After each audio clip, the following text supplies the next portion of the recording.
70년 전 전쟁에서 받은 은혜를 아직도 갚고 있는 나라를 본 적이 있으신가요? 그 기억은 잊혀지기는커녕 세대가 바뀌어도 정책이 되고 시스템이 되고 심지어 기술과 문화까지 만들어낸다면요. 게다가 그 나라는 배신도 상처도 기억합니다. 그 기억을 감정으로 쏟아내는 대신 조용히 복수하고 더 강해지는 나라라면요. 실제로 그런 나라가 있습니다. 배신과 상처에 대한 분노, 감사와 은혜를 기억하는 나라, 그리고 그 기억을 전략으로 바꿔 세계를 놀라게 한 나라, 그 나라의 이름은 대한민국입니다. 라고 말하는 옥스퍼드 대학의 한 교수가 있습니다. 그 사연을 한번 들어보겠습니다. 잠깐 1초만 투자해서 좋아요와 구독 눌러주세요. 저는 에드워드 브랜든입니다. 옥스퍼드 대학교에서 국제정치학을 가르치며 40년 넘게 패권 구조와 전략 질서를 연구해 왔습니다. 특히 미국, 중국, 러시아라는 세 강대국 사이의 권력 이동, 군사적 균형, 외교 전략 등 힘의 논리를 바탕으로 세계를 이해하는 것이 제 학문의 뼈대였습니다. 제게 세계는 감정이 아닌 이해관계로 움직이는 장기판이었습니다. 국가는 감정을 포장으로 쓸 뿐, 실제 움직이는 동력은 늘 자국의 이익이었죠. 감사도, 원망도, 기억도 결국 실익이 따르지 않으면 그저 수사에 불과하다고 여겼습니다. 그러던 어느 날, 우연히 켜둔 다큐멘터리 방송에서 저는 이상한 장면을 마주했습니다. 에티오피아 청년이 인터뷰를 하고 있었고, 자막에 따르면 그는 한국전쟁에 참전했던 조부를 둔 손자였습니다. 그는 인터뷰 내내 밝고 단정한 말투로 할아버지의 희생을 한국이 아직도 기억해준다는 사실이 믿기지 않는다고 말하고 있었습니다. 그 순간 한 노인이 등장했습니다. 한국의 평범해 보이는 노인이었죠. 깊게 팬 주름과 점잖은 말투, 그리고 조심스럽게 봉투를 청년에게 건네며 이렇게 말했습니다. 그분이 계셨기에 우리가 있습니다. 은혜는 오래될수록 더 깊이 새겨야 하니까요. 제 시간도 그 말과 함께 멈춘 듯 했습니다. 영상 속 노인은 단순히 장학금을 전달하는 것이 아니었습니다. 그는 마치 국가의 기억을 대표하듯 70년 전의 전쟁을 아직도 실천하고 있었습니다. 제 머릿속에 질문이 하나 떠올랐습니다. 왜 아직도? 어떻게 아직도? 사실 한국전쟁은 국제정치학자라면 필수적으로 짚고 넘어가는 사건입니다. 냉전 초기의 상징적 무력 충돌이자 미국과 소련의 대리전으로서 현대 동북아 질서의 출발점이기도 하죠. 하지만 제 연구 속 한국전쟁은 1953년에 종결된 사건이었습니다. 이후 세계는 수많은 전쟁을 겪었고 대부분의 나라는 그 과거를 정치적 상징으로만 소비했을 뿐 실제적인 정책이나 전략으로까지 확장한 예는 드물었습니다. 그런데 한국은 달랐습니다. 이 노인의 말과 행동은 단순한 선의로만 설명되지 않았습니다. 무언가 더 거대한 구조의 일환처럼 보였습니다. 저는 처음엔 이 현상을 문화적 요소로 해석해보려 했습니다. 동양의 유교 문화, 특히 효와 은혜에 대한 집단적 감성이 남아있기 때문이라고 생각했죠. 하지만 곧바로 이 생각에 제 안에 다른 목소리가 반박했습니다. 그 정도일까? 문화적 습관만으로 수십 년간 이어지는 국가적 실천이 가능할까? 그날 이후 저는 관련 사례들을 찾아보기 시작했습니다. 단순한 호기심이었지만 발견되는 사례 하나하나가 저를 더욱 깊은 질문으로 이끌었습니다. 필리핀 참전용사 후손들을 위한 전액 장학 프로그램, 터키 참전군 유가족을 초청한 국가 주관의 문화 교류 행사, 콜롬비아 참전용사를 위한 무료 건강검진과 초청 관광, 에티오피아 아디스아바바에 세워진 한국 병원과 기술학교, 각 참전국 대상의 맞춤형 개발 원조, 국방기술협력, 방산 프로젝트까지. 이것은 명백히 패턴이었습니다. 한두 번의 감사 표시가 아니라 수십 년간 이어지는 일관된 구조, 정권이 바뀌어도 대통령이 달라져도 끊기지 않는 일관성. 저는 전략가로서 직감했습니다. 한국은 감정을 체계화한 나라일 수 있다고요. 단순한 예의나 문화로는 설명되지 않는 지속성. 일회성 캠페인이 아니라 정권과 관계없이 작동하는 행정 시스템. 그리고 그 대상이 특정 집단이 아닌 과거의 은인 국가들이라는 점에서 이것은 명백한 전략이자 설계된 기억의 구조라는 판단이 섰습니다. 이후 저는 제 모든 연구 역량을 한국이라는 국가에 집중하기 시작했습니다. 외교부 자료, KYCA와 같은 원조 기관의 연례 보고서, 국방부와 산업부의 해외협력 문서, 심지어 넷플릭스, 유튜브와 같은 콘텐츠 플랫폼에서 어떻게 한국이 자국의 서사를 전달하고 있는지까지 분석했습니다. 그 과정에서 저는 한국이 단지 은혜를 기억하는 국가가 아니라 기억을 전략화한 국가라는 결론에 도달하게 되었습니다. 한국은 은혜도, 모욕도, 상처도, 심지어 위협조차 단지 감정으로 소비하지 않았습니다. 그 모든 기억을 구조화하고 정책화하고 기술화하고 문화화하여 자신의 국가 역량으로 전환해온 것이었습니다. 저는 제 연구 일지에 이렇게 적었습니다. 한국은 기억하는 방법이 다르다. 그들은 기억을 말로 하지 않는다. 기억을 시스템으로 만든다. 그래서 이 나라는 감정으로 움직이지 않는다. 기억으로 움직인다. 이제 저는 이 질문의 끝을 찾아 떠납니다. 기억이 전략이 되는 나라. 그 기묘하고도 정교한 메커니즘 속으로 직접 들어가 보려 합니다. 이 여정의 끝에서 저는 무엇을 보게 될까요? 저는 직업상 수많은 국가를 분석해왔습니다. 패권을 노리는 국가부터 생존을 고민하는 소국까지 수많은 전략 보고서를 통해 그들의 의도를 파악하고 그 행동 이면의 구조를 읽어내는 것이 제 일이었습니다. 그런 제가 이제는 한 국가의 감사를 분석하고 있었습니다. 이 얼마나 이상한 일이 있는지요. 은혜를 전략이라 말하는 것은 너무 냉소적일 수 있고 반대로 그 모든 것을 감정적 문화로만 치부한다면 중요한 실체를 놓치는 셈이 될 수도 있었습니다. 그래서 저는 직접 확인하기로 했습니다. 한국으로 향하는 비행기 안에서 저는 두 권의 노트를 준비했습니다. 하나는 한국의 은혜 시스템을 분석하기 위한 전략 구조 노트, 다른 하나는 그 모든 분석을 뒤흔들지도 모를 사람들의 이야기를 기록하기 위한 노트였습니다. 인천공항에 도착했을 때 이미 그 나라의 성격이 느껴졌습니다. 효율적인 동선, 빠르고 친절한 입국 절차, 청결하게 유지된 대중공간. 하지만 제가 주목한 것은 공항 내에 설치된 작은 전시관이었습니다. 그곳에는 참전 16개국 기념관이라는 공간이 있었고 미국, 영국, 필리핀, 터키, 에티오피아 등 한국전쟁에 참전했던 나라들의 국기가 함께 걸려 있었습니다. 단순한 기념 조형물이 아니라 각 나라의 역사와 병사들의 사진, 그리고 우리가 기억해야 할 이름들이라는 문구가 함께 전시되어 있었죠. 공항이라는 국가의 첫인상에 이런 공간이 존재한다는 사실은 그 자체로 강한 시그널이었습니다. 이 나라는 과거를 단순히 박물관 속에 가두는 것이 아니라 현재의 국가 공간 속에 기억을 통합시키고 있었습니다. 이후 저는 외교부 산하 기관들과 접촉하며 자료를 요청했고 놀라운 양의 보고서와 데이터들이 제 손에 들어왔습니다. KYCA 한국국제협력단, 국방부 해외파병센터, 교육부 국제교류국, 문화체육관광부 산하 콘텐츠진흥원까지 각 부처마다 참전국 우선 정책이 명시되어 있었고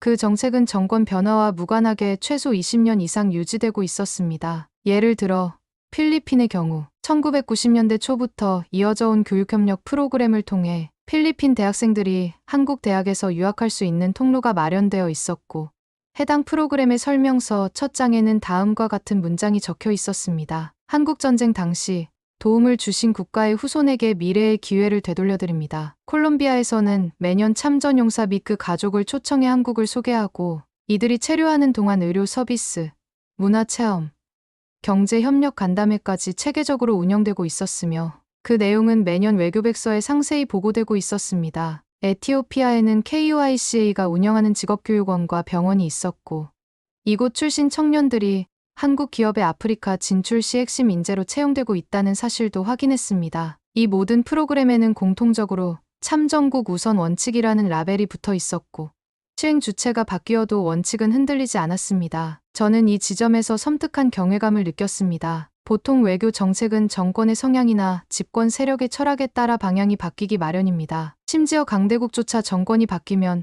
동맹국에 대한 입장이 달라지곤 하죠. 그런데 한국은 이 기억의 외교를 헌법에도 없는 비가시적 원칙으로 삼고 있었고 그것이 수십 년 동안 정권 교체와 상관없이 유지되고 있었습니다. 이건 누군가의 호의가 아니라 시스템이었습니다. 제가 익히 알고 있던 그 어떤 전략 구조보다도 더 정교하고 더 강고한 시스템, 은혜의 전략화, 이 말이 점점 구체적인 윤곽을 갖추기 시작했습니다. 한국은 도움을 받았던 과거를 국가의 정체성 일부로 내재화한 것처럼 보였습니다. 그리고 그 정체성은 단지 역사 교과서나 행사에서만 머무르지 않고 외교, 교육, 산업, 콘텐츠, 국방 등 국가의 모든 영역에 녹아들어 있었습니다. 저는 제 전략 노트에 이렇게 적었습니다. 한국의 은혜는 감정이 아니다. 이 나라는 그것을 기억하고 구조화하고 정책으로 만든다. 즉, 감사의 시스템을 가진 최초의 국가일 수 있다. 이제 저는 이 기억의 시스템이 실무와 감정의 세계를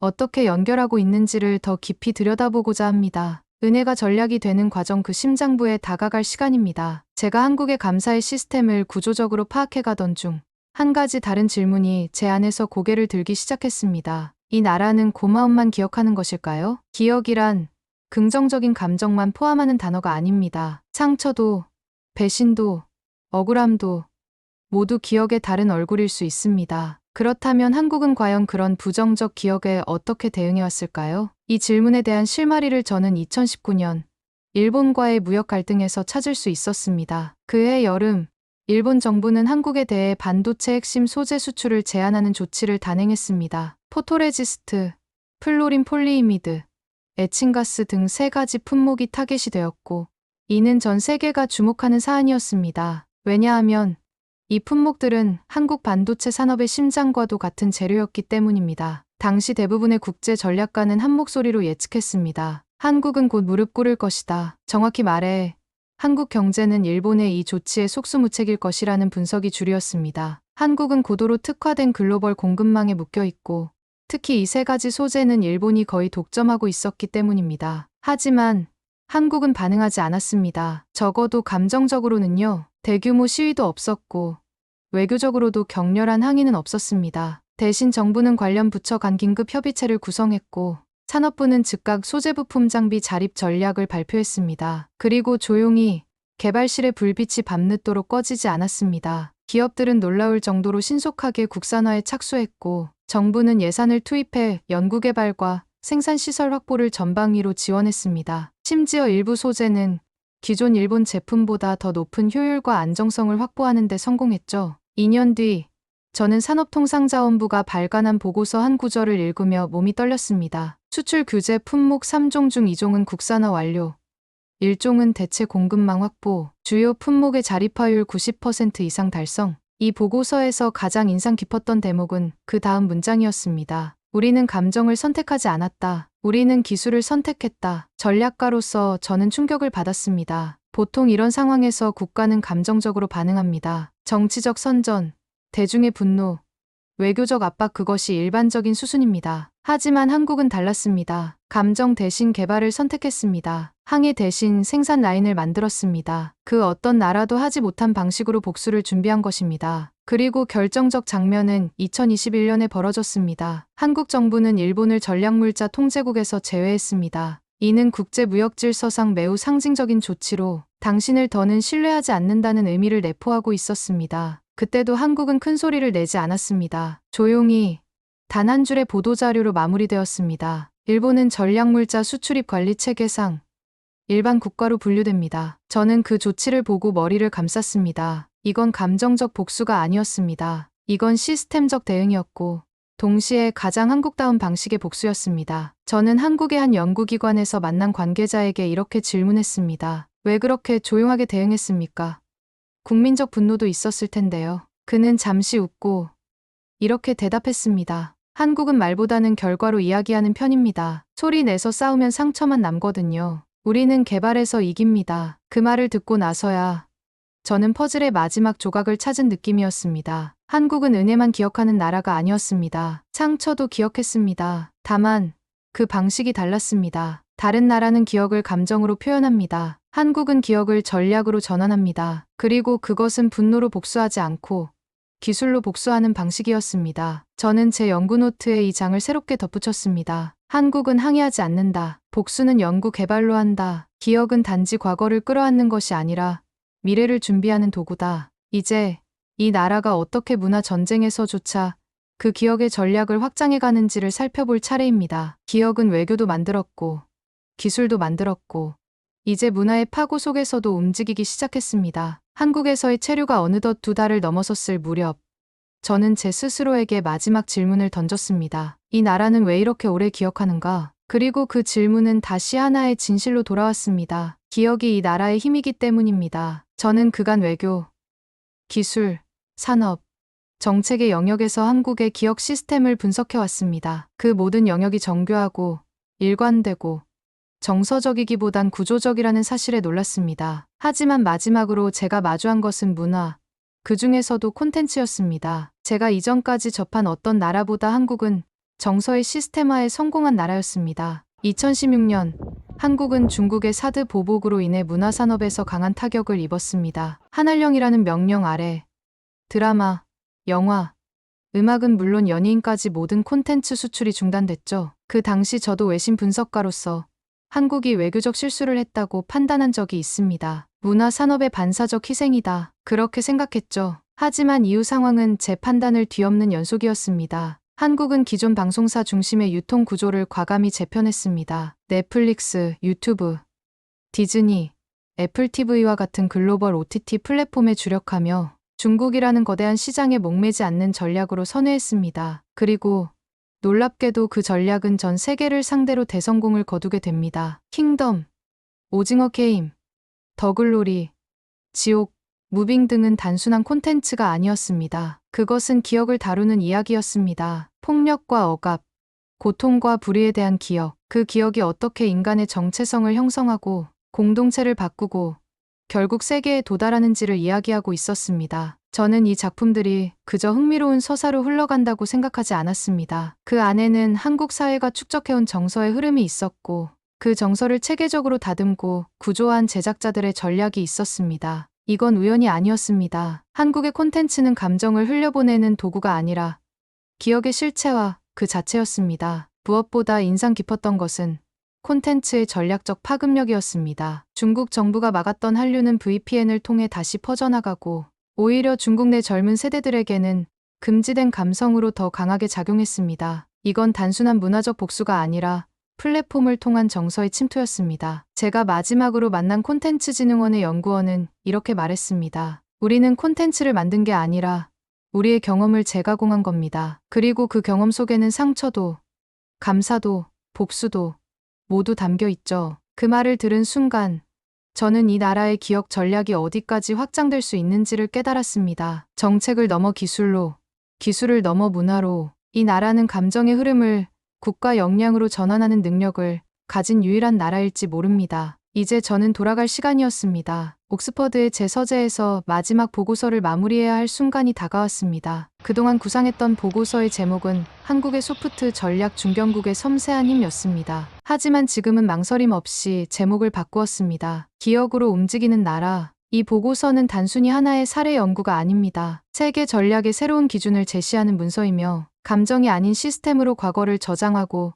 미래를 설계하는 방식에 대한 선언입니다. 보고서를 마친 후 저는 은퇴를 앞둔 마지막 국제전략 강연에 나섰습니다. 청중은 전 세계 전략가, 외교관, 고위 공무원, 국제기구 연구원들로 가득 차 있었습니다. 그 자리에서 저는 단 한 번도 하지 않았던 방식으로 연설을 시작했습니다. 우리는 분노하고 그리고 잊었습니다. 하지만 한국은 기억하고 준비했습니다. 그들은 은혜를 잊지 않았습니다. 상처도, 모욕도, 위협도 흘려보내지 않았습니다. 대신 그것을 외교로 바꾸었고, 기술로 바꾸었고, 문화로 바꾸었습니다. 이것은 단지 문화가 아닙니다. 이것은 감정이 아닙니다. 이것은 전략입니다. 강연장이 조용했습니다. 아무도 박수를 치지 않았습니다. 모두가 조용히 긴 침묵 속에서 고개를 끄덕이고 있었습니다. 그 침묵 속에 저는 확신했습니다. 그들의 머릿속에 단 하나의 나라가 깊이 새겨졌다는 것을요. 여러분은 어떻게 생각하시나요?